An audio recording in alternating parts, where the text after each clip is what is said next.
Hello everyone and welcome back to the Great Book of Grudges. My name is Nathan and we're back with another Total War Warhammer video. Today I would like to discuss Nagash and why he's best suited as a DLC character for Total War Warhammer 3. So without further ado, let's begin. Nagash is one of those characters where you'll see popping up in the forums every now and then. Even with speculation videos revolving around missing units and characters for the Vampire Coast, the Vampire Counts, or the Tomb Kings will often see reference to Nagash. With only one DLC left for Warhammer 2, and possibly a race pack if the DLC pre-order for Warhammer 3 is linked to Warhammer 2, same as the Norskins were for Warhammer 1 and 2, there are many people speculating that Nagash could be introduced through either the DLC or the pre-order incentive, and it's fair enough for people to want him in Warhammer 2. Nagash himself is an extremely popular character, one of those god tier type of characters which has always been very much requested. The Supreme Lord of Undeath, and pretty much the reason why we have so many undead factions in-game. Not to mention the thousands of years of in-game lore that this character has. Before anything, of course, the form you are seeing on screen right now is Nagash's form that he took on the End Times, and while Creative Assembly said that they're not going for an End Times route, it's important to note that we do already have some End Time stuff in Warhammer 2. Arkan the Black, of course, uses his End Time skin, and Elfarion the Grimm's Mistcaller units, they themselves are introduced in the End Times. They are not from vanilla Warhammer Fantasy Battles in any of its editions or any other supplements. Plus, as Nagash is so well requested, we are pretty much sure that Creative Assembly and Games Workshop are aware of this. They know it's a big ticket item and they know it will sell, which is precisely the reason as to why he'll be a game-free character.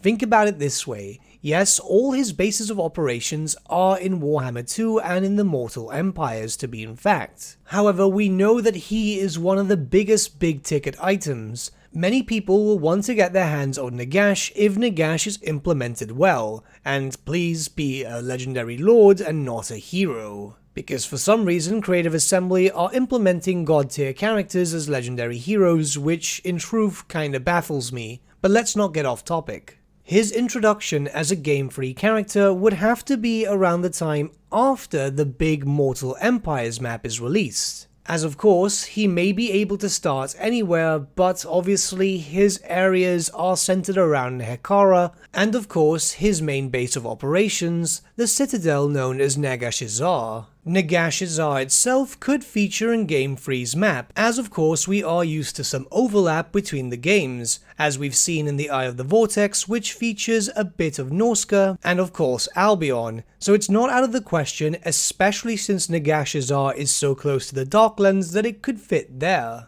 Though with all that aside, it could be suspected that Nagash would be at his most enjoyable to the player base with the full campaign map. This is commonly known as the Immortal Empires, which we expect to feature the map from Game 3, the Eye of the Vortex, and the Old World from Game 1. This is simply because of his possible roster. You see, during the End Times in Warhammer Fantasy Battles, I'm talking about the tabletop game here exclusively, he had access to both Tomb Kings and Vampire Count units.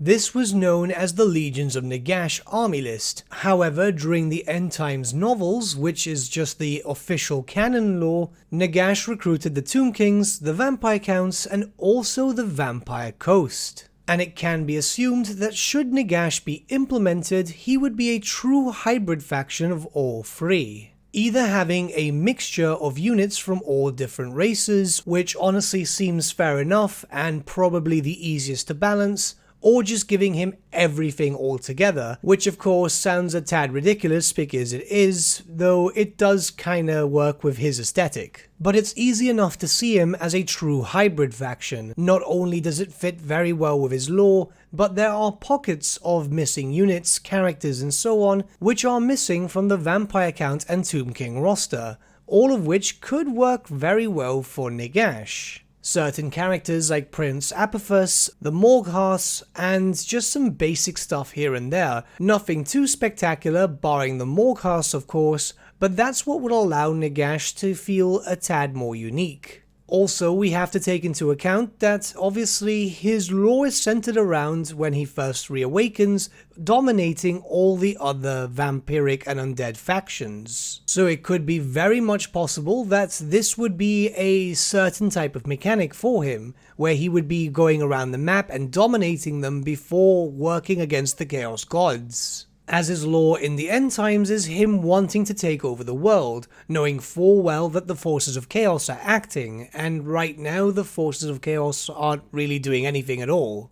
Of course, one issue that people may be having with this is the fact that if he's implemented in Game 3, is that the main map itself would not feature any Tomb Kings or Vampire Coast factions, and it is assumed that there won't be that many Vampire Count factions around that area too, which might take away from him having a whole dominating aspect against the other undead factions, though something along the lines of a quest battle system centered around the domination of these undead races would easily fix this, where say for example you would have a certain number of quest battles against the Vampire Coast, the Vampire Counts and the Tomb Kings, each respectively as their own separate line. The more battles you complete and the more of them that you beat, the more units from their respective races you would unlock for yourself. That way you'll still get the actual feel of dominating the other undead factions.